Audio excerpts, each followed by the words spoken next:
Ladies and gentlemen, welcome back to CSTV. I'm your host, Kathleen Egaltoto, and this is The Striker. A Merry Christmas and a Happy New Year to all of you, wherever you all. It has been wonderful 365 days, and the fact that we are here today, it is an opportunity to thank the Almighty God for His goodness, faithfulness, and blessings throughout the year. Now, as we move to 2022, The Striker leads us to Sudan. Now, 2 days ago, the news reaching our newsroom tells us that armed gunmen in military areas raided a World Food Aid Organization in Darfur, Sudan, and escaped with about 1,700 tons of food. Now, because of the current conflict that is taking place in Sudan, the population, all the citizenry, all the locals in the country need a lot of food. And primarily this food comes from World Food Aid organizations and other organizations that are in the country for peacekeeping missions and for provision of humanitarian aid.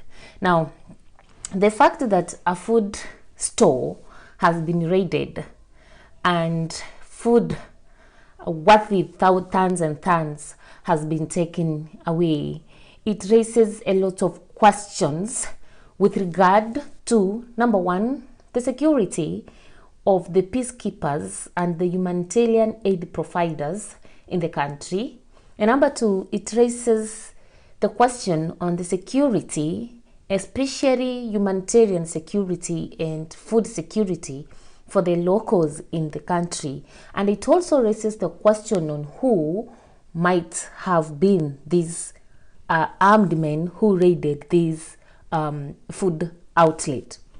Now, for me, it's not something that we should be quiet about, because if we have a store being raided and food taken away, how are we assured that the peacekeepers in the country and the people providing humanitarian aid cannot be attacked or kidnapped by the raiders?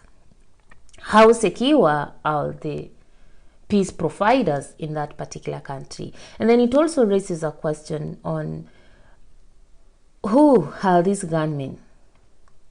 Is it state-sponsored officers? Are they bandits?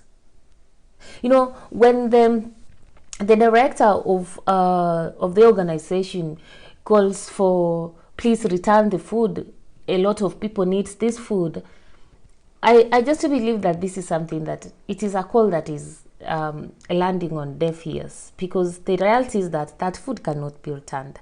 And then it also raises the question, where is this food being taken? And I think we have had cases whereby all you have marched to a place and you have seen something written not for sale, be it cooking oil, like a container written food aid not for sale. I believe that such raids are the one that gives rise to the distribution of this food to individuals who otherwise don't deserve it. You may not be surprised to learn that this food actually is to be sold somewhere, maybe not even in Sudan, maybe even in South Sudan, or even in neighboring countries like Kenya, Tanzania, Uganda, and so forth. So what I'm trying to say is that the raiding of the World Food Organization, World Food Aid Organization store in Sudan, Darfur, it raises a very huge question on the security of the personnel that are providing humanitarian aid in the country. And number two, it also raises the question on the final destination of the food that was raided. Who's going to be the final consumer? Who's going actually to buy, or where is this food going? You cannot just wake up one day and raid and take over 1,700 tons of food if you actually don't have an immediate market or an immediate place to take. Unless and otherwise, these guns, the people, the attackers, all the raiders, are the bandits who are operating in terms of guerrilla warfare, such that in a way they would need food in their camps, like the Al-Shabaab kind like. But if it's the normal bandits or the normal, let me say, stage matched attack or raiding, then it tells us that this food has a final destination in terms of marketing, and it's likely to find its ways to the people, its way to people who actually don't deserve to receive that food. So it is a call to the United Nations and international organizations plus local organizations that and governments that are responsible or are facilitating peacekeeping in different countries, that even before we talk about the people who are supposed to bring peace or to come for peacekeeping missions in conflicted areas, the question should be starting with, do they have enough security? Because if food can be raided, there's also a probability that these people can be attacked. There's also a probability that they can be kidnapped. There's a probability that they can be pumped and so forth. So for me, it's a question that whenever we are sending people to peacekeeping missions in conflict-related areas, it is important that the concerned bodies ensures that there's the security of the people involved, both in their peacekeeping fronts and in their camps. And number two, it's all about the foods that are all the humanitarian aid that we send to conflict-ridden areas. It is important that that the concerned organizations and the governments, the local governments, ensures that these stores are actually secure and that this food reaches the right people.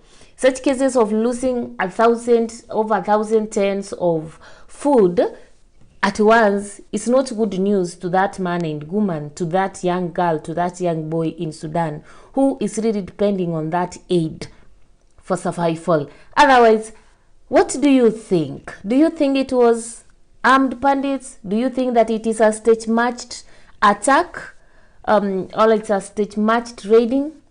Do you think that it's actually normal raiding, or do you think somebody organized for that and this food is going to find its way into the market? So leave your comments below and let's meet next time. This is the striker, Madam C.S. Kathleen Agaltoto is wishing you all the best, a happy new year, and remember, keep subscribing. We are on the road to 1,000 subscribers and I'm calling upon you guys, please subscribe, like and share. Happy New Year.